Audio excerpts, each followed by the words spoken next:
Баршаңызға қайырлы күн, менің каналыма қош келдіңіздер. Бүгін мен сіздермен осындай ерекше құймақтардың рецептісімен бөліскім келеді. Құймақтардың ерекшелігі, біз құрамына ешқандай да сүт қоспаймыз, тек қана су қоса отырып жасайтын боламыз. Бізде осындай өте жұқа және де дәмді, дәл видеодағыдай сап-сары құймақтар шығады.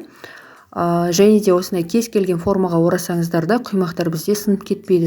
Сонысымен де ерекше және де өте дәмді болып шығады. Мен дәл осы рецептпен өте жиі жасаймын, сондықтан да сіздер де қорықпай жасап көріңіздер. Және де каналға жазылуды ұмытпаңыздар. Мұнда мен керек заттардың барлығын көрсетіп өттім. Барлығын міндетті түрде описаниеге жазып өтетін боламын. Мұнда менде 500 мг су, осы судың тең жартысын алып қайнатып алдым. Қайнату себебіміз біз соданы осымен соданың ащысын басатын боламыз, яғни гасить ететін боламыз. Мұны шұңғыр ыдысымызға ас содасын салып, үстінен қайнаған суды құйып, осылай жақсылап содамыз ергенше араластырып аламыз. Енді осы массаның бетіне қантымызды салатын боламыз. Қанттың бетіне мен шым-шым тұз салып жібердім. Мұны енді осы массаны да қант ергенше кішкене ғана араластырып аламыз. Ары қарай қалған суды құямыз үстіне. Мұны екі су бізде бірігіп бөлме температурасына дейін жетеді. Мұны бөлме температурасындағы суға 2 тал жұмыртқамызды салып, жұмыртқамыздың барлығы бір келкі сумен араласып кеткенше араластырып алатын боламыз. Енді осылай алдын ала електен өткен ұнды 2 бөліп саламын. Міндетті түрде 2 бөліп салыңыздар. Және де осындай ұнды араластырған кезде ешқандай да түйіршік қалмау керек бізде. Мұны араластырып болғаннан кейін сұйық майымызды құямыз. Мұны барлығын бір келкі масса болғанша араластырып алдық. Мұны менде осындай өте әдемі бір келкі масса шықты.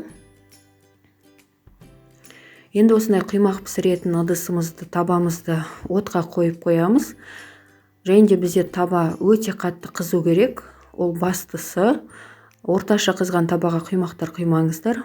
Мұны енді кішкене ғана сұйық май жағып жібердім бастапқы уақытта. Ары қарай құймақтарды осылай құя отырып пісіріп алатын боламыз.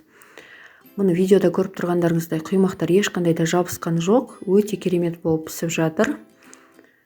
Егер де табаларыңыз кішкене жабысатын таба болса, ол кезде 4-5 құймақтан кейін табаларыңызды майлап алсаңыздар болады.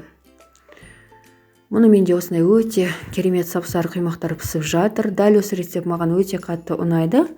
Себебі мен осы рецептпен жиі жасаймын. Және де балаларым да дәл осы құймақты жақсы көріп жейді. Сондықтан сіздер де қорықпай жасап көріңіздер. Мұны дәл осылай құймақтарымыздың барлығын пісіріп алдық. Мұны менде осындай өте керемет дәмді құймақтар шықты. Дәл осы рецептте менде 15 данадай құймақ шықты. Міндетті түрде дәл осы рецептпен жасап көріңіздер. Сіздерге де 100% ұнайтын болады. Мен алдын сүтке жасап жүргенмін құймақтарды. Бірақ та менде дұрыс шықпайтын. Дәл осы суға жасап көргеннен кейін бір жасағаннан шықты. Сондықтан да мен қатты қуаныштымын. Алдағы уақытта да жиі жасаймын. Достар, сіздерге видео ұнаса міндетті түрде жасап көріңіздер. Каналға жазылуды ұмытпаңыздар. Алдағы уақытта керемет рецепттер болады.